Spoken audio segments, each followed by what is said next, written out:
आवश्यकता थिला बोली तो निगला सबु पार्टी रे सबु दल रे इरेस्पेक्टिव ऑफ देयर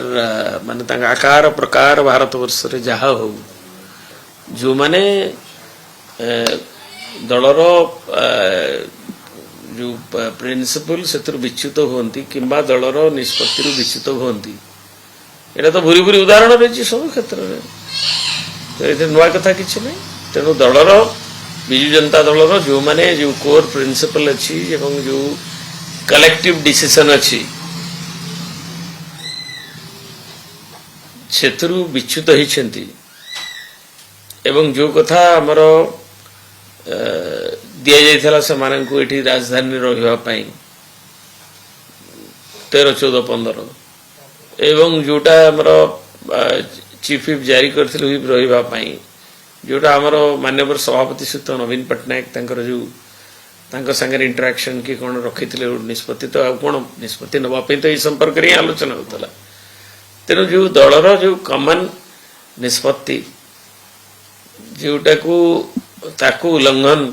कले एवं आमर राज्यसभा रे एजेंट जे थिले प्रताप देव देखैले जे ई माने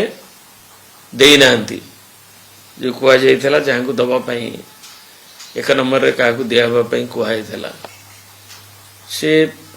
से धारारू ताकू उल्लंघन करी तांका मन मुताबिक दैछंती जाको विवेक अनुमोदित बोली पर कहउछंती मु टीवी रे देखिले तेणु से दलर श्रृंखलार खोलाखोली उल्लंघन तेणु से जो पदक्षेप जे एवं टीवी रे भी बाहरला पर भी एक तो सत्य को घोड़ेवा कहते दुई रे जो नोटिस भी होता कारण दर्शा नोटिस रमणा मल्लिक करथिले ताकू भी विभिन्न युक्ति करछंती जोटा कि आईन पर आधारित नुहे and it is devoid of merit से Kuldip Nayar versus Union of India 2006 case अनवड़ा सब देइछते एवं जहाँ प्रमिला मल्लिक दाखल करथिले श्रृंखला कमिटी मीटिंग रे एवं ताको तदबीर करा गला एवं प्रेसिडेंट रेफर करथिले श्रृंखला कमिटी के सब दिगो को रेफर कराई कि एवं आमर भी जे विशृंखलित हबो एक रे दीटा दिग गोटे होछि जे विशृंखलित हबो दलर आमर जो संविधान अछि ता भितर भी आमर रूल्स जो फ्रेम होइछि सेथरे अछि जे दलर जे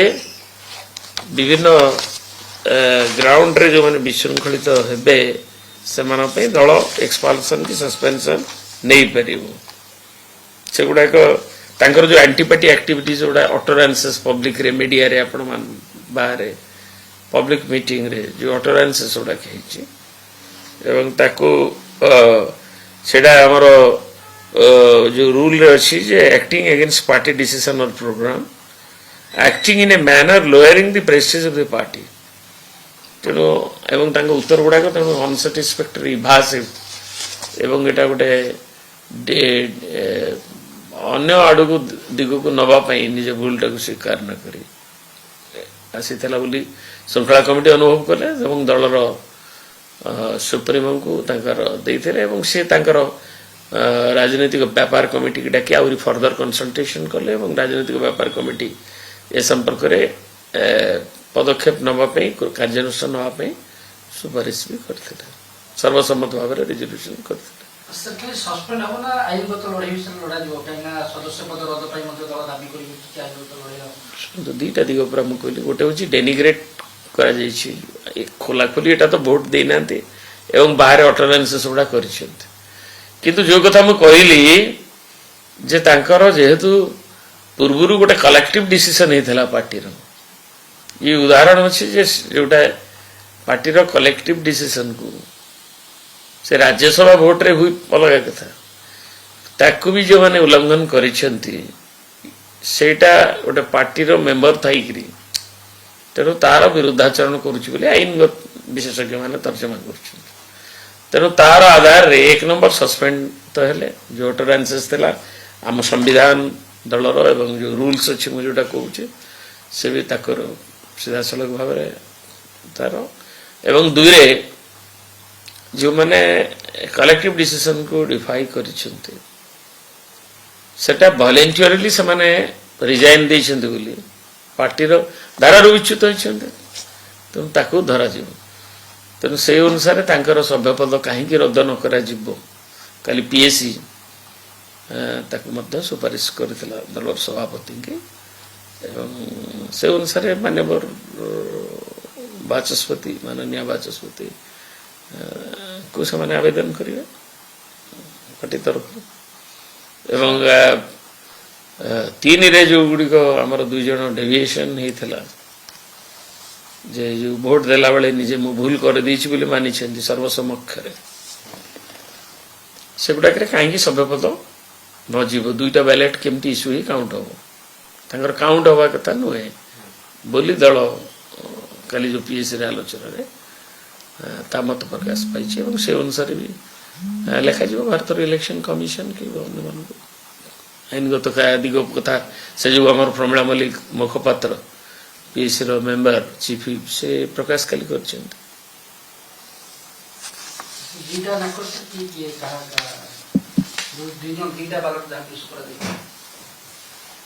ଆପଣ ସମସ୍ତେ ଜାଣିଛନ୍ତି ମିଡ଼ିଆରେ।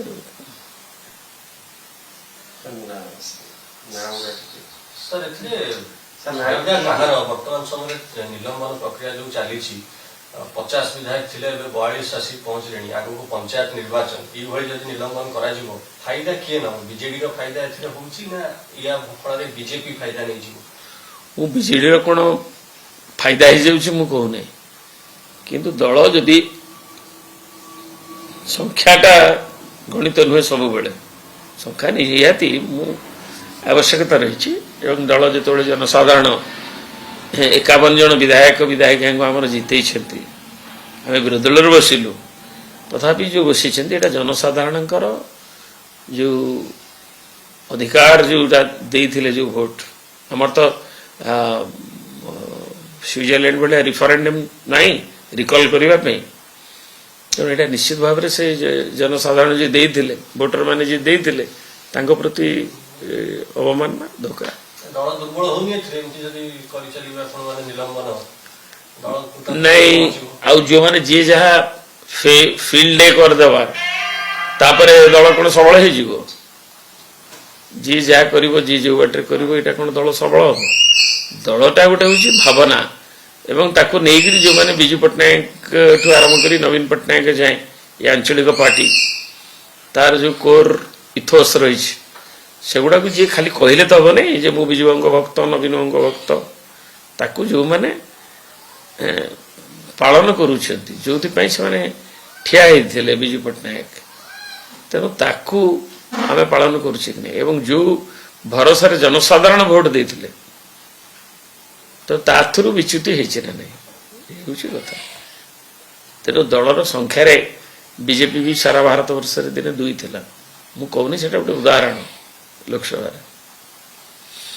ତେଣୁ ବିଭିନ୍ନ ଦଳ ପରମିଟେସନ କମ୍ବିନେସନରେ ସଂଖ୍ୟା ଆସୁଛି ଯାଉଛି, କିନ୍ତୁ ଯଦି ବାଧ୍ୟକତାରେ କାର୍ଯ୍ୟାନୁଷ୍ଠାନ ନେବାକୁ ପଡ଼ିବ, ଯଦି କିଛି ବିଶୃଙ୍ଖଳା ହୁଏ, ଦଳ ତ ନେବ ନା ନାହିଁ। ମୁଁ ଅଧିକା କହିପାରିବିନି।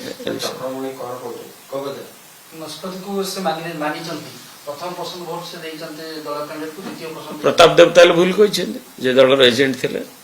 ସେ ତ ଏଜେଣ୍ଟକୁ ଦେଖେଇ ଦେଇଛନ୍ତି।